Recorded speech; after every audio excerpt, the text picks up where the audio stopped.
What is up? What is happening, everybody? Happy Tuesday. Thank you guys for jumping in to another episode of the Power Hour, usually with my main man, Jay Kinder, but I had to call in reinforcements from the 216 today. Mr. Joe Hollow. What's happening, brother? Nothing like settling for second best. I get it. I was like, dilemma, brother, you free? Always. You know me, man. I love it. Always. So cool. So for those of you maybe tuning in for the first time, we're live in a couple different groups, but usually, Power Hour is anything that's on your mind, business related, agent attraction related, whatever it is. We're here for you. We're here. Anything that we can help you guys work through, get unstuck, just post a question in the comments and we should be able to see it.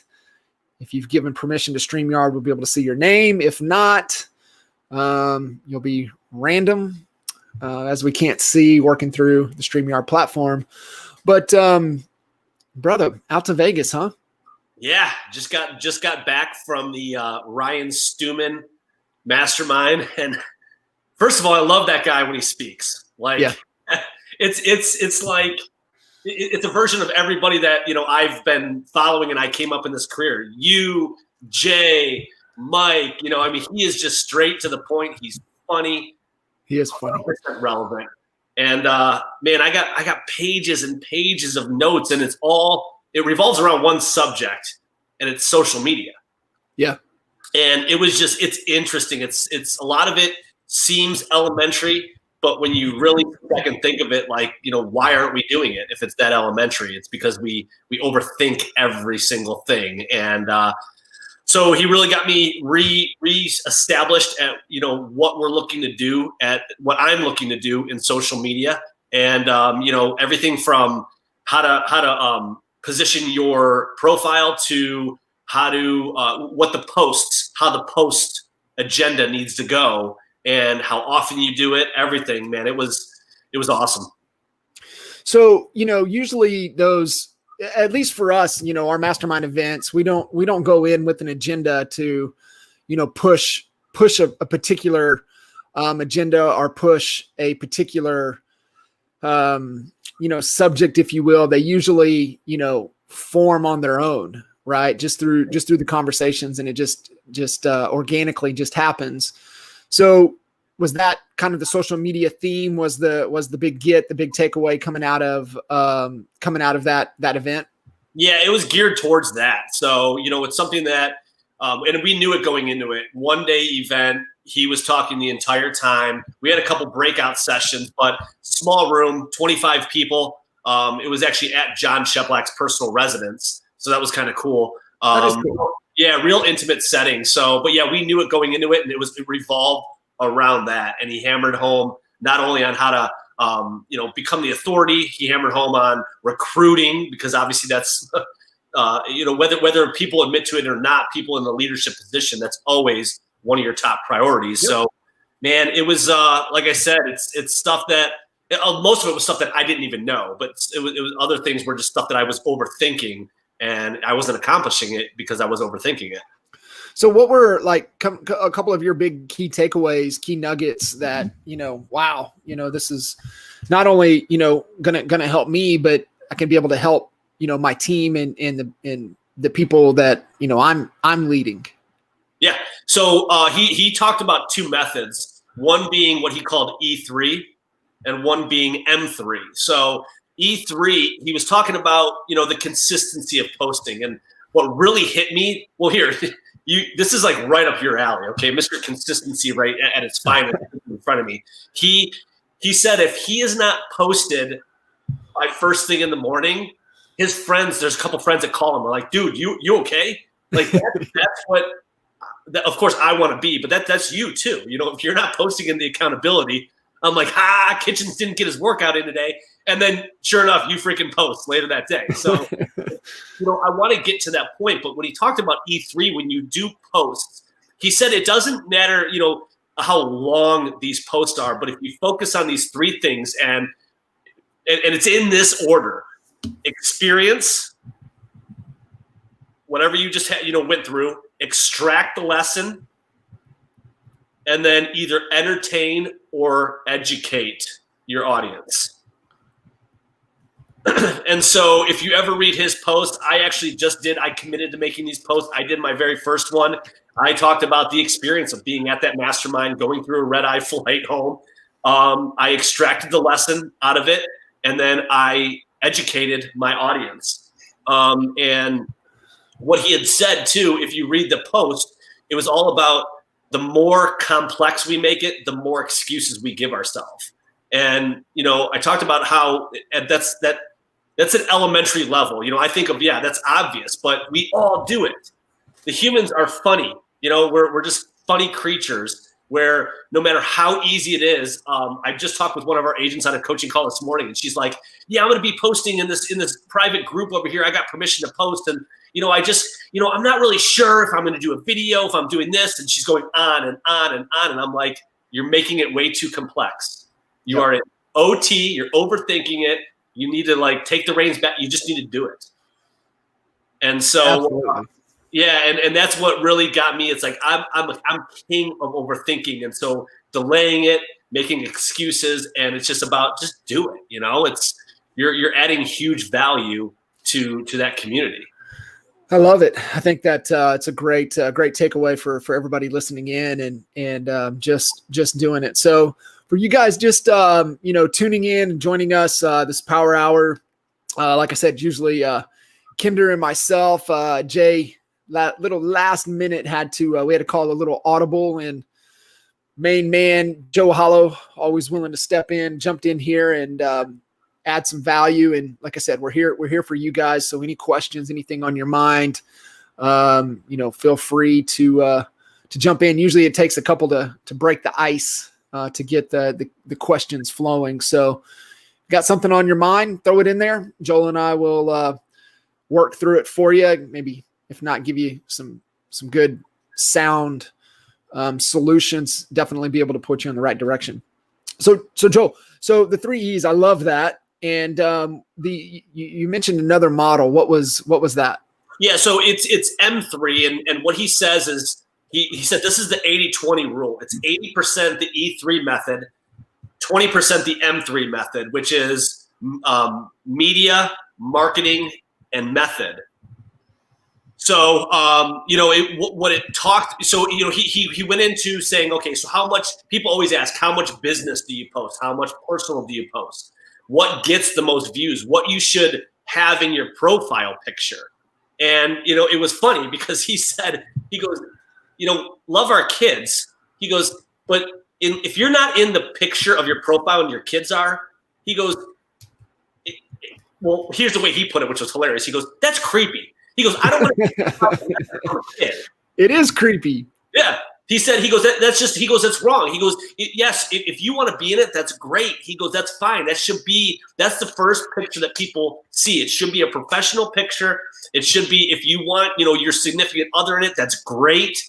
He said, but that and your timeline picture, the big picture at the top of the page of Facebook, he goes, that's probably viewed even more times because once they click on it, that's the big picture. So he said what he suggests, put a professional picture with you, your significant other on your profile picture, put you and your family in the other picture, or you speaking. It depends on, what it is, but it's going to have to be a powerful picture. And he said, he goes, I don't want to get a picture from, your kids or your dog.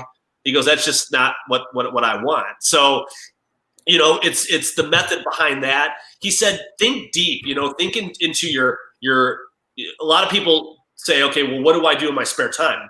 The typical answer by leaders or by whatever is I work. That's what I do in my spare time. But you got hobbies, you got entertainment, you have books that you read, family time, whatever's important to you. Think about that, dissect it. He actually had us break out into an hour session and said, no, think about everything. And those are things that you could post about, whether it's, cooking or golf or the outdoors. What are you passionate about? What do you love? Music. He said, do it. That's stuff that people, it's going to engage them. And that's what you find. Well, I think what you do is you find your tribe, right? You find your audience. As Simon Sinek says, man, I'm just looking for my army. That's it. I'm just looking for my army. I've got a cause that I'm after, and I'm just looking for my army. Yep. And I think that's what you're looking for when you're speaking about what you love, what you're passionate about. I love that question that of Facebook somebody just posted. So were you talking about posting on your personal or business page or an accountability group? So he answered it very clearly, and I'm not saying this is the answer, but this is what I'm going with. He said this is all on his personal page. All on his personal page. So he said, yeah, he goes, then of course there's in real estate, yes, we have to use a business page. We have to do it. Some states require, to stay legal, you have to be posting stuff through your business page. You could share it to your personal. I don't want to get into that. All what he's telling us to do is post from your personal. I love it. So talking about, so media, the image, the picture, what was the, the M of marketing? What was that? It goes with branding and stuff like that. So, it's media, it's marketing. So media being, he said, when you do things, you want to do it at a high level. He said, he spends $1,200 on a photography session. He goes, if you ever look at my pictures, they're professionally done. Yep. He said, I include whatever, he goes, cars and stuff like that in it, but it's not saying, hey, you're going to get this Rolls Royce. It's basically, it's just him. People view those pictures more. It's proven. It's street clothes. Sometimes he's wearing a hat. It's his significant other, his kids, but he is always in those pictures as well. And he gave a little wink and he said, it's a great business expense and you get family photos out of it as well. So, True. and then the method is the agenda, the method to your madness. What are you committing to? How many times a day are you committing to posting? And he said, he goes, I do use the story quite a bit. He's not an Instagram guy. He's got it. He's got the followers. He only posts on his story on Instagram for the most part. He fuels Facebook. And he said also in method, you need to figure out what time you're going to be posting. He said, let me ask you this. Do you know what the number one time for people to log on to Facebook or social media is? Man, it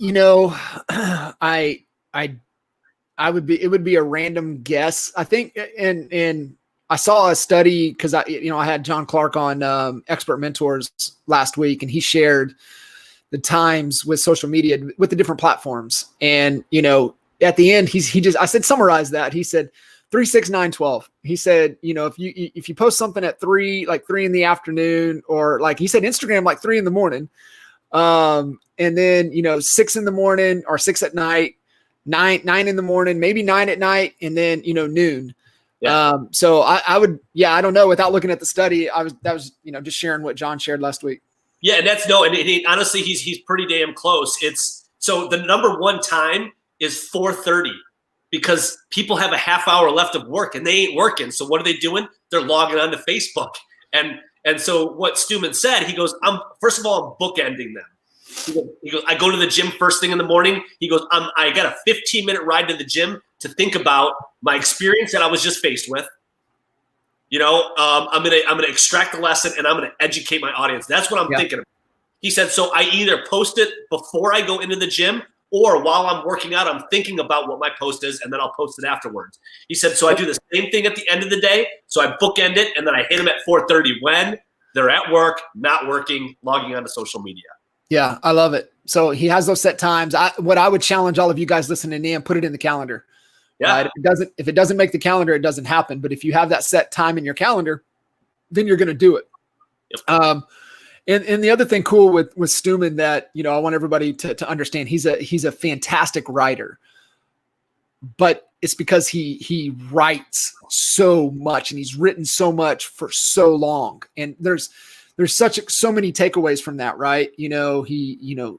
There's certain things, help a reporter out. There's a program called HARO, help a reporter out, that you can sign up for. that you can, you'll get. So you got to think all of these major publications, they don't always have writers on staff. You can write on a particular topic and give them that content, and then they'll publish your work. And so, the takeaway that in the work ethic from somebody like Stewman is how he became such a good writer is that he has just written more than most people write in their entire lifetime. Right. And he's been consistent with it. It's just insane the amount of content that he's produced on a consistent level for such a long period of time. And there's tons of lessons there. So, yeah, it's pretty damn cool. Pretty impressive, actually. Yeah. So somebody raised their hand and said, how did you learn, or I guess what was step number 1? And he goes, honestly, step number 1 through 10 of his copywriting skills came from one book that he spent $200 on. He said it was the best book ever. And it's called Kick-Ass Copywriting Secrets of a Marketing Rebel. 2 seconds. Stand by. You got it, don't you? And it's by John Carlton. Yeah. So, yeah, I've got it. It's around here somewhere. You got to buy it. It's a must. Yep. It's a must. It's around here somewhere. It's close. It's within proximity. So I got a stack of stuff right down there. So it's probably down there. But yeah, it is a must. You're investing in those. Investing in the greats. Being able to go through and study that is key. Is key, man. It really is. Yeah, he also dove into like cleaning up your timeline. Not allowing, and this is at a little bit higher level. Obviously, people use it however they want, but not allowing anybody to post on the timeline except for you. He says what he strategically does is when he makes a post and he only sees that it's getting very little interaction, he'll remove it after a few days.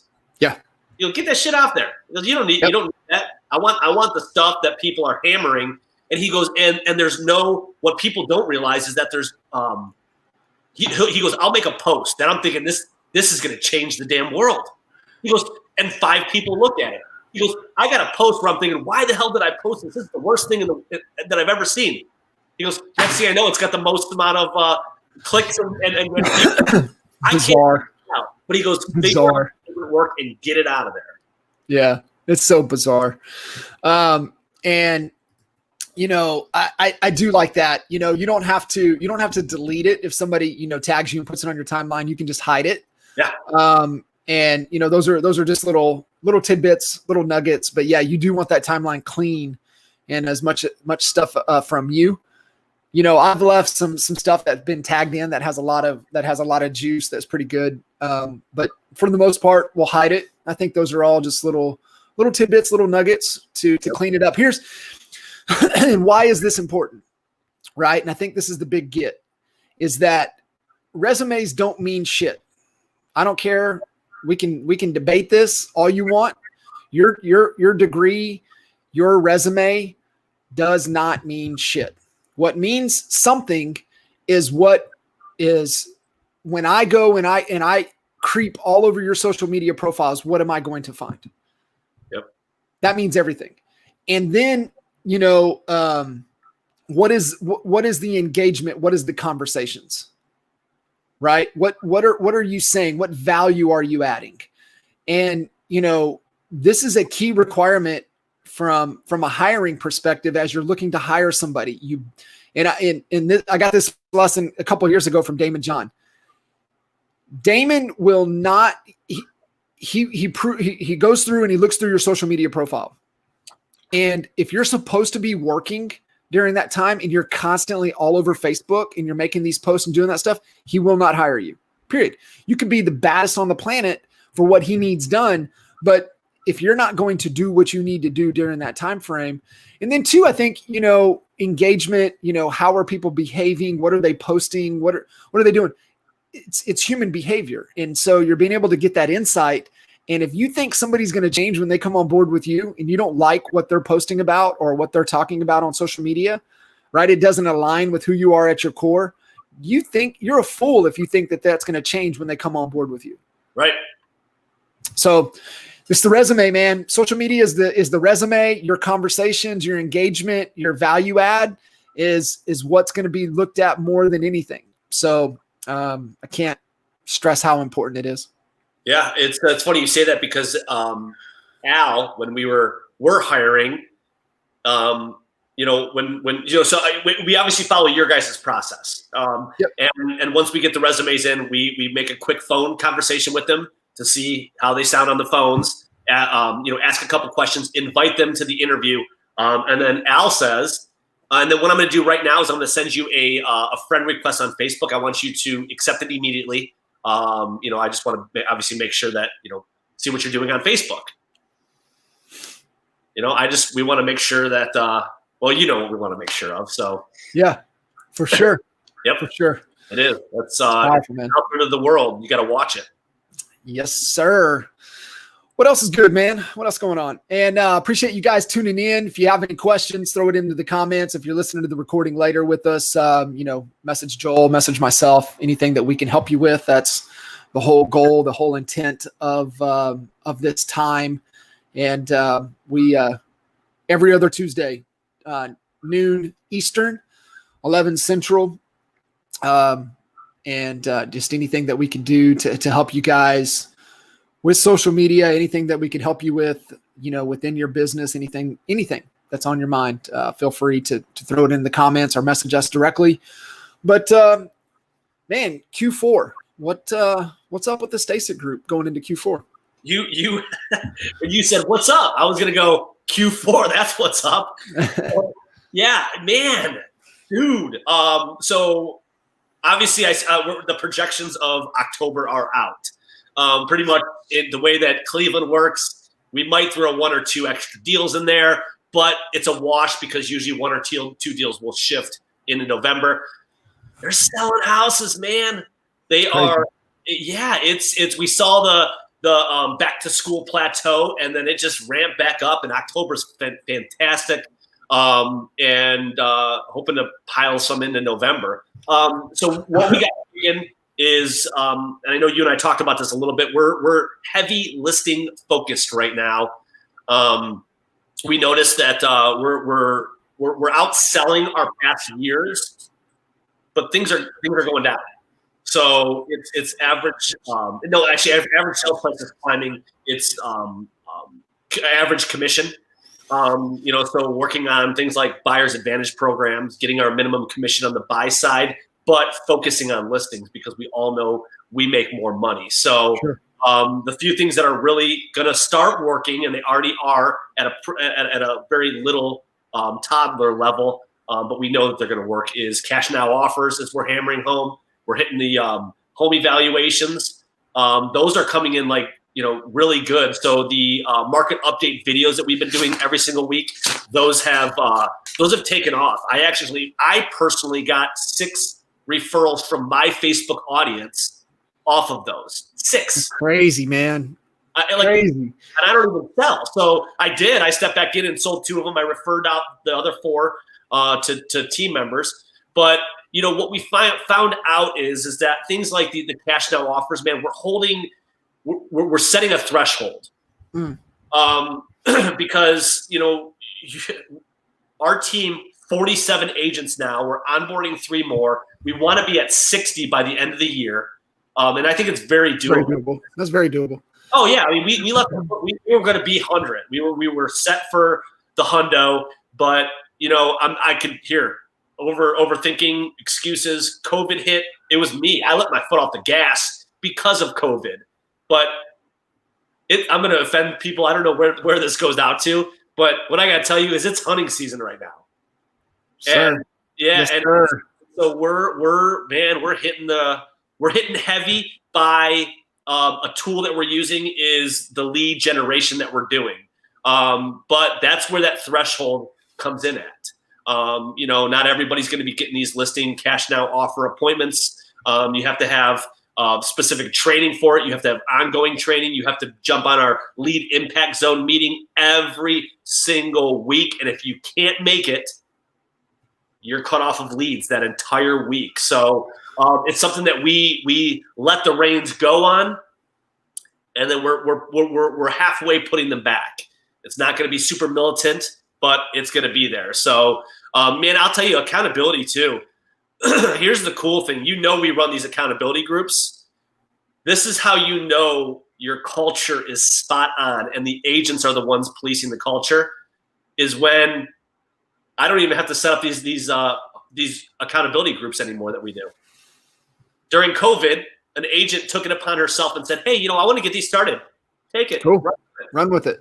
The agents are doing it right now, man. Actually, I think in 30 minutes is when, no, tomorrow, it's Wednesdays. That's when the accountability groups do. They did it. They got it together. They got everybody involved. It was fantastic. That's awesome.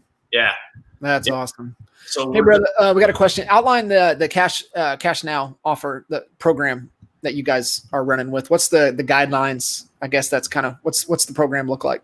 All right. So basically, we're utilizing the EXP's Express Offers program, but even before, when we were our own independent brokerage, we ran the exact same program. So yeah, getting investors involved. But yeah, basically we think that the next best thing, actually, I should say, we know what's going to happen, right? You and I talked about it for the last couple podcasts that we've done, but we know that there's a lot of people missing their payments out there. We know that when everything gets lifted, there's going to be a lot of people that are going to be going into foreclosure, but I think people are going to be proactive and they're going to want to sell because in this market, they have a lot of equity in their house. Yes, sir. So the unique sales proposition is the cash now offer. Hey, you know what?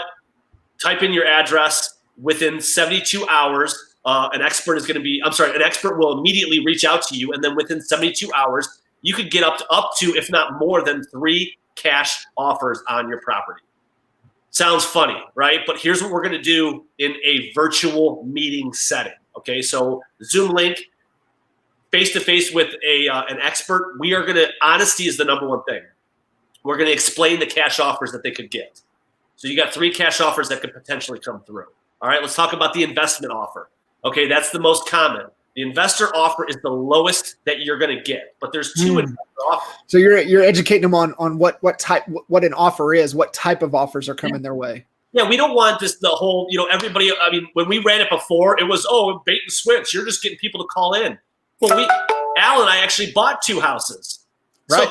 So we got that under our belt. So it was true. It was there. But no, we are going to educate them because here's what it boils down to. What is their number one motivating factor? It's money they're putting in money. That's all sellers care about. How much money can you put in my pocket? So I want to get that phone call in. I'm going to explain to them the 3 cash offers that they could get. The investor, which is the flip investor, the investor hold and rent out, and then potentially you could get a cash offer from the consumer. Not very common in our market, but you could get that. But so what is the goal? Is it to sell it as fast as possible or to net you the most amount of money? And that's still happening as fast as possible. That's being the advisor, right? That's taking the advisory role, asking the questions. What is the objective? What is your goal? What are you looking to accomplish? And okay, let me prescribe the best solution. And here's our proven repeatable process that is going to allow you for us to accomplish that and help you with your goal.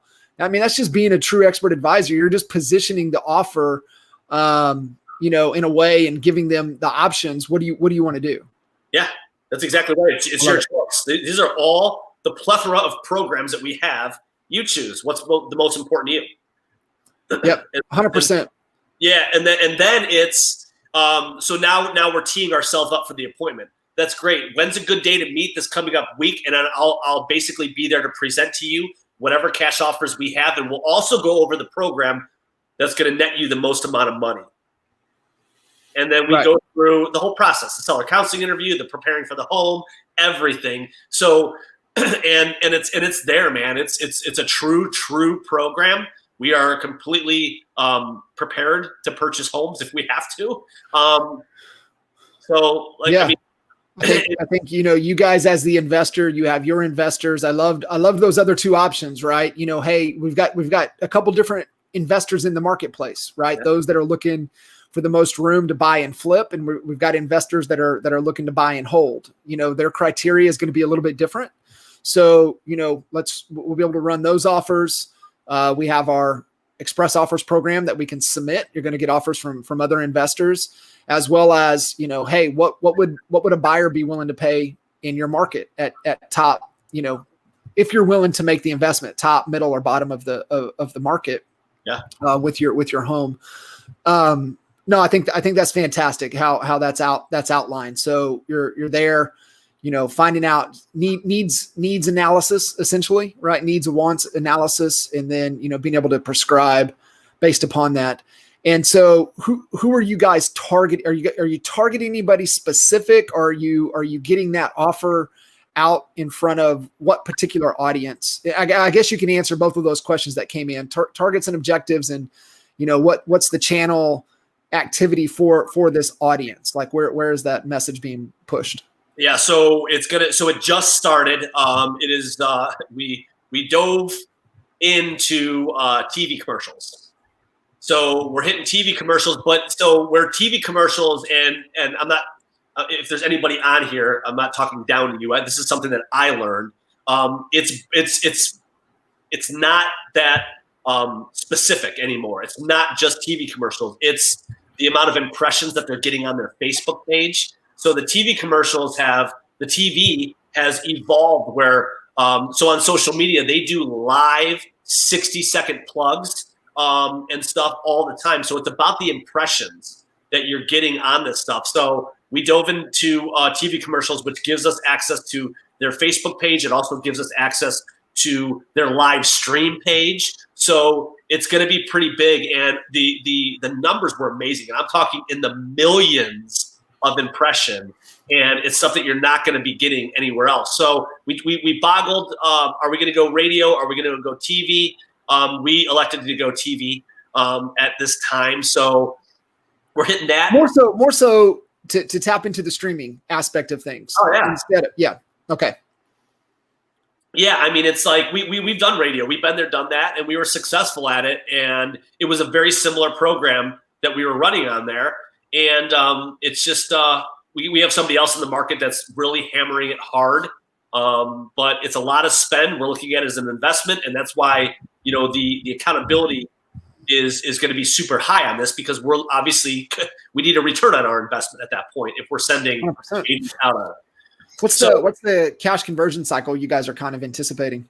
Man, so with radio it was long, but 6 months. Yeah, 6 to 9 months. Honestly, with TV, we are 3 months. Okay. We're 3 to 6, I guess, if you want to range. But we're already getting literally this just started late last week, and we're already getting leads in. So are we so there? And then what type of retargeting and stuff do you guys have set up on all that? Yeah, so we have I believe it was Cash Now CLE. Don't hold me to that. Is the website. So Andrea in our office, she built a pushes funnel. Everything there.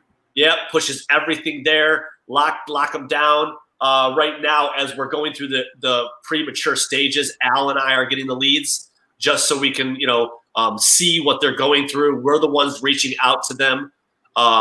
So, and as far as the retargeting, we hit them on Facebook. Obviously, we have their leads, but we're, man, Facebook is so smart right now. And when you have somebody like Andrea, you can actually search people that have searched for cash for my house. And so some of the stats, and I believe that these were, I'll have to go through my notes, but these might be off 1 or 2 percentage points here or there. But, we talked about John Sheplak throughout a couple months ago to me, these stats that when COVID happened, 52% of people that were searching for a real estate related Google search for their top 2 items were sell my home fast and sell my home for cash. It's at a 16-year high right now. Yeah. And that's where this is all coming from. So what you tell us, what he tells us is, why are you going against the consumer? Don't fight it. No, conform.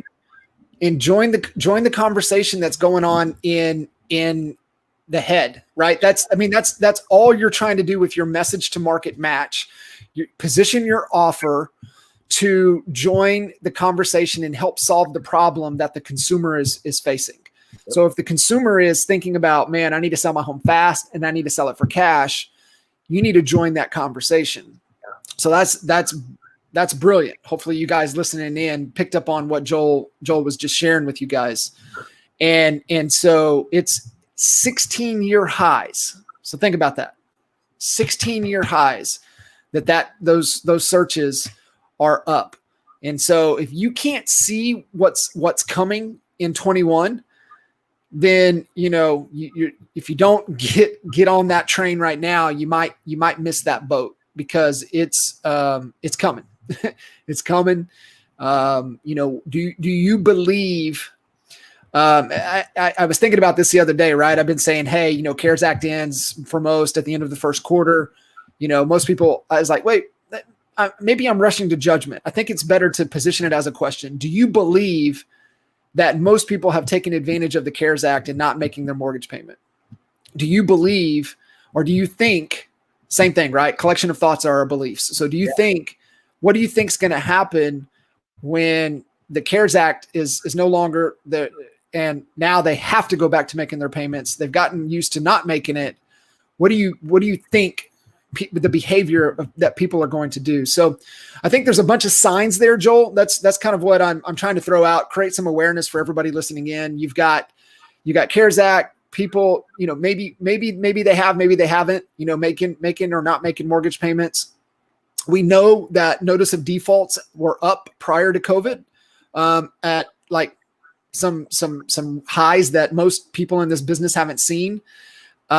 We know that Google search is at a 16-year high for those key specific things: sell fast, sell for cash.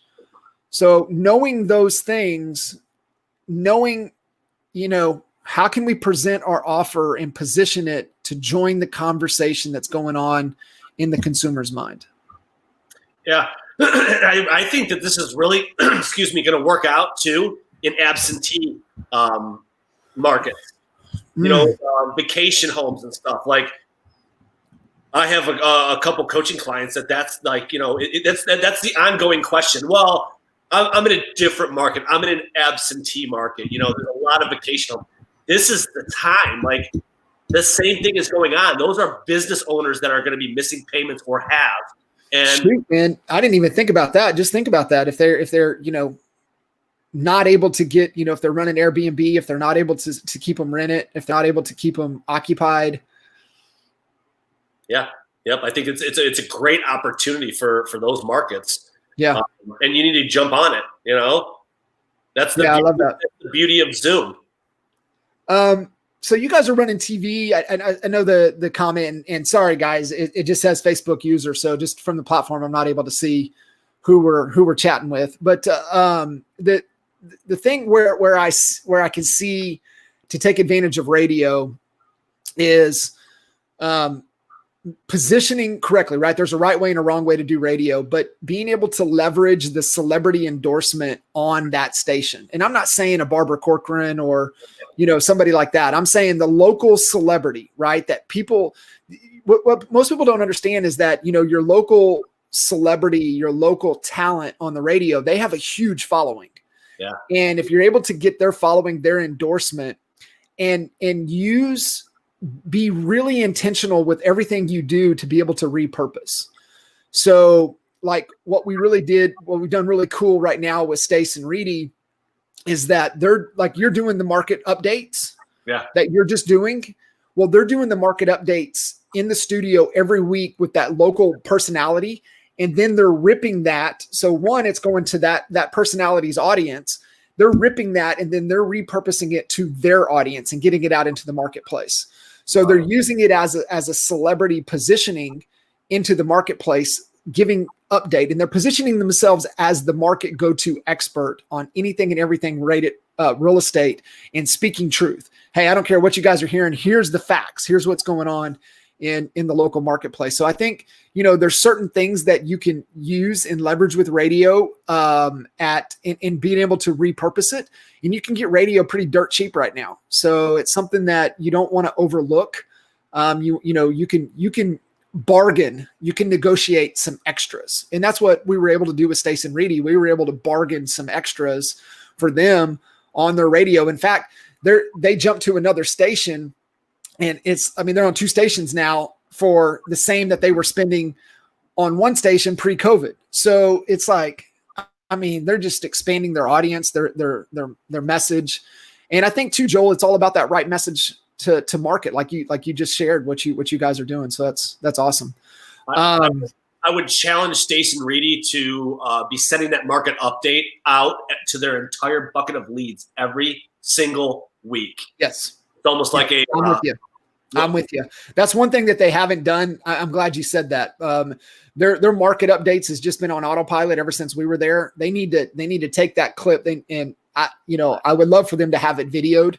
And if they could video that, and then that could be a video drop to their leads every single week. Boom, boom, boom. I think they would get some huge interaction. Oh yeah. Yep. What do we got here?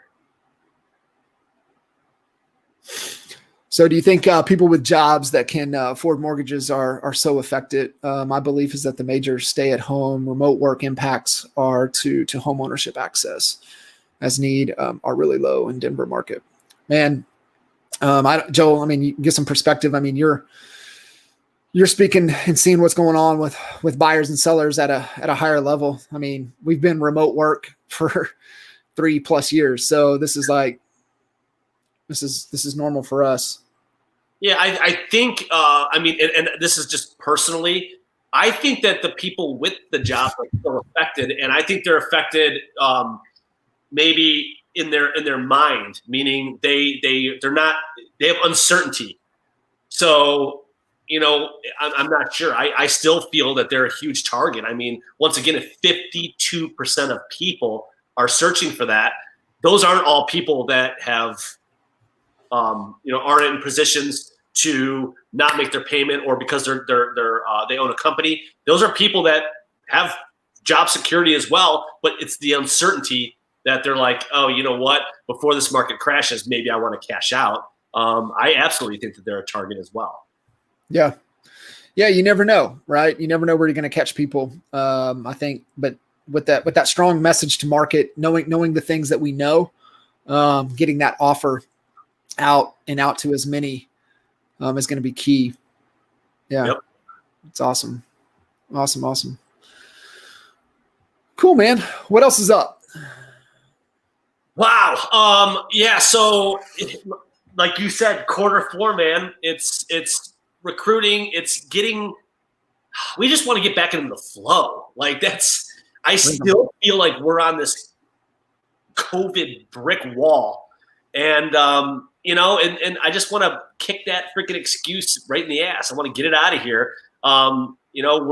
It's tenfold. We came up with a great content strategy with our girl Andrea, and she is full force, man. If you ever want to know that you hired an A player or not, hire someone that's going to whoop your ass every day and make you commit to what you said you were going to do.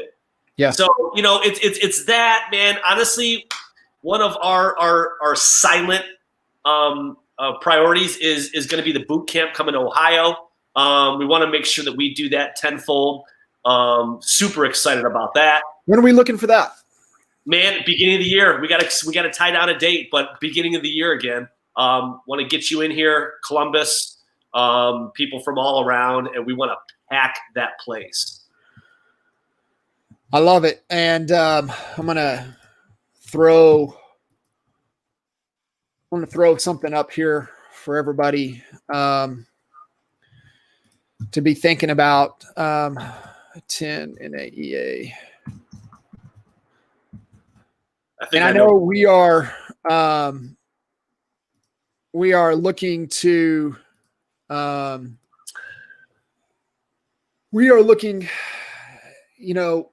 Cleveland boot camp beginning of the year is going to be live. We're going to be in person, but for the last 8 years, the first week of December, we've always done our boot camp, expert advisor boot camp. And we're going to keep it virtual, just as everything else has stayed virtual this year. So we've got our 3 days, November the 30th, December 1st and December 2nd, 3-day virtual boot camp. We'll be streaming live here from Frisco, and you guys can go register. There is an early bird, 70% off early bird offer right now. If you guys go sign up, it's going to run through the rest of this month. So you got 25 days to take advantage of that and get registered. It's going to be awesome. Yeah, it's so important that so we offer to pay for our agents, any brand new agent or seasoned veteran, when they join our group, we pay for their very first ticket to boot camp, right? That's when my world changed, that light bulb went off. I finally realized what it was all about. And so the cool thing is I think we have 3 of our brand new agents attending both the virtual and going to be the live in person in Ohio. So I was doing the math. I've been to 8 of them, and the 9th was when you were here in January. Man, it's the whole, when we talk the words rinse and repeat, and you get no matter where you're at in your life, in your business, in your career, you're going to get takeaways, golden nuggets, and you get different ones based on where you're at and what you're faced with at that current moment. Sure. I cannot preach that enough. This is not go everybody log on and go look at the price. This is not a plug to make money. Trust me. Even the in-person thing, you said it best. It's truly, because we had to get all the materials and rent the room.